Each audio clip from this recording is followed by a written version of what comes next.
परम सत्कार योग गुरु प्यारी सात संगत जी राधा स्वामी जी। सात संगत जी, परसों 20 तारीख के बाबा जी के इटली के सवाल जवाब हमने आपके साथ साझा किए थे और इस वीडियो में हम आपके साथ कल 21 अप्रैल को इटली में बाबा जी के सवाल जवाब शेयर कर रहे हैं। आपसे विनती है जी, कमेंट में राधा स्वामी ज़रूर लिखिए जी। सात संगत जी, एक लड़का बाबा जी से कहने लगा कि बाबा जी, जब मैं इंडिया में रहता था तो वहाँ मैं सत्संग घर जाता था और डेरे भी जाया करता था। वहाँ जो डेरे का माहौल था मुझे बड़ा अच्छा लगता था, लेकिन यहाँ वैसा माहौल नहीं है।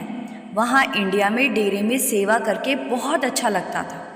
मेरा मन करता है मैं वापस इंडिया चला जाऊँ और हमेशा डेरे में ही जाकर रहूँ। तो बाबा जी ने समझाया कि बेटा, ये सब इसीलिए होता है क्योंकि मन हमारा काबू में नहीं है। ये हमारा मन ही हमें इधर उधर डोला देता है। मन कहीं भी संतुष्ट नहीं होता। जब हम वहाँ होते हैं तो हम कहते हैं कि हम विदेश में जाकर बस जाएं, और जब हम यहाँ आते हैं तो हमारा मन कहता है वापस इंडिया चलो। फिर बाबा जी ने समझाया कि बेटा, हमें तो मेहनत हर जगह ही करनी है, चाहे यहाँ रहो या वहाँ रहो। फिर एक भाई ने बाबा जी से पूछा कि बाबा जी, मैं यहाँ इटली में एक इंग्लिश रेस्टोरेंट में काम करता हूँ और यहाँ अक्सर मुझे मांस मछली से बनी चीज़ें कस्टमर को सर्व करनी पड़ती है, लेकिन मैं कभी इन चीज़ों को खाता नहीं हूँ। तो क्या नौकरी पर सर्व करने से भी मेरे कर्म बन रहे हैं? तो बाबा जी ने समझाया कि बेटा, कर्म तो हर एक चीज़ से बनते हैं। जब हम सांस लेते हैं तो बहुत से सूक्ष्म जीवाणु हमारे अंदर चले जाते हैं। कुछ चीज़ों को हमें करना ही पड़ता है, और मैं जानता हूँ कि विदेशों में नौकरी अगर मिलती है तो बड़ी मुश्किल से मिलती है। इसीलिए आप ये नौकरी करते रहें और साथ साथ दूसरी नौकरी भी सर्च करते रहें जहाँ पर इन चीज़ों का इस्तेमाल ना होता हो। फिर एक बीवी ने बाबा जी से कहा कि बाबा जी, आप बहुत ही सुंदर हो, बड़े ही प्यारे हो। तो बाबा जी ने हंसते हुए कहा कि तू ता मैनू छेड़ रही है। ये कहते हुए बाबा जी के साथ संगत हंसने लगती है। फिर वो बीबी कहती है कि बाबा जी, मैं तो आपको छेड़ूंगी, आप हो ही इतने प्यारे। आई लव यू बाबा जी, क्या आप भी मुझे प्यार करते हो? तो बाबा जी ने हंसते हुए कहा, मैं तो अपनी सारी संगत के साथ प्यार करता हूँ। फिर एक लड़का बाबा जी से पूछने लगा कि बाबा जी, मेरे जो दोस्त हैं उनको यहाँ इटली की सिटीजनशिप मिल गई है, लेकिन मुझे यहाँ की सिटीजनशिप नहीं मिल रही। तो क्या ये भी कर्मों के कारण होता है? तो बाबा जी ने समझाया कि बेटा, हर चीज़ को हम कर्मों के साथ क्यों जोड़ देते हैं? हमें तो बस मेहनत करनी है, क्योंकि करनी है मालिक की, मेहनत करने वालों की ज़रूर सुनता है। फिर यही भाई कहने लगा कि बाबा जी, मेरी पत्नी मुझे वापस बुलाती है कि जब आपको वहाँ की सिटीजनशिप नहीं मिली तो आप वापस आ जाओ, लेकिन मेरे माता पिता कहते हैं कि जब इतना पैसा लगाकर तुझे वहाँ भेजा है तो तू वहीं रहकर मेहनत कर, इतनी जल्दी वापस नहीं आना। लेकिन मेरी पत्नी लड़ती है कि जब तुम्हें वहाँ की सिटीजनशिप नहीं मिल रही तो तुम वापस आ जाओ। अब आप ही बताओ मैं क्या करूँ? तो बाबा जी ने हंसते हुए कहा कि बेटा, पत्नी आपकी है, आपको ही संभालना है। अब इस बात में मुझे क्यों डाल रहे हो? ये कहकर बाबा जी हंसने लगे। फिर बाबा जी ने कहा कि बेटा, डिसीज़न तो आपको ही लेना है कि यहाँ रुककर सिटीजनशिप मिलने का इंतज़ार करना है या वापस जाना है।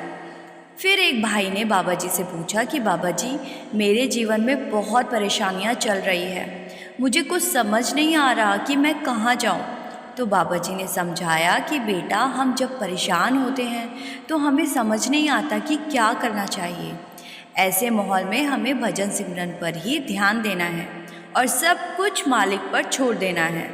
फिर एक बीवी ने सवाल किया कि बाबा जी, मैं और मेरे पति भगवान शिव के बहुत बड़े भक्त हैं और हमारे घर में भगवान शिव की आराधना चलती रहती है, तो क्या भगवान शिव की भक्ति के बाद भी मुझे नामदान लेना चाहिए?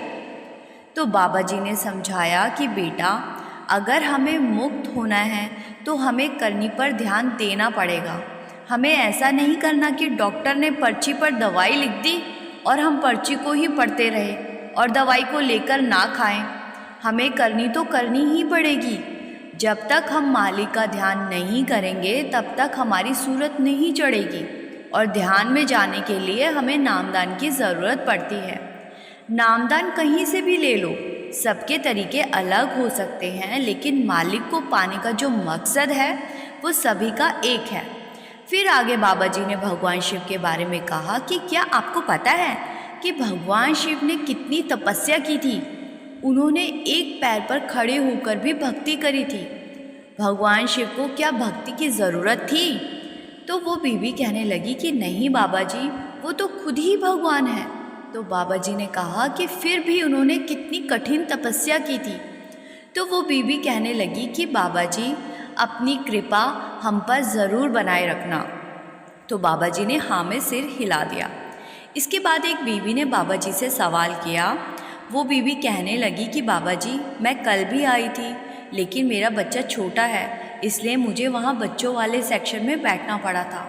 और आज मेरे पति कहने लगे कि आज मैं बच्चे को संभालता हूँ, आज तू आगे बैठ जा, और अगर मौका मिले तो बाबा जी से बात ज़रूर कर लेना।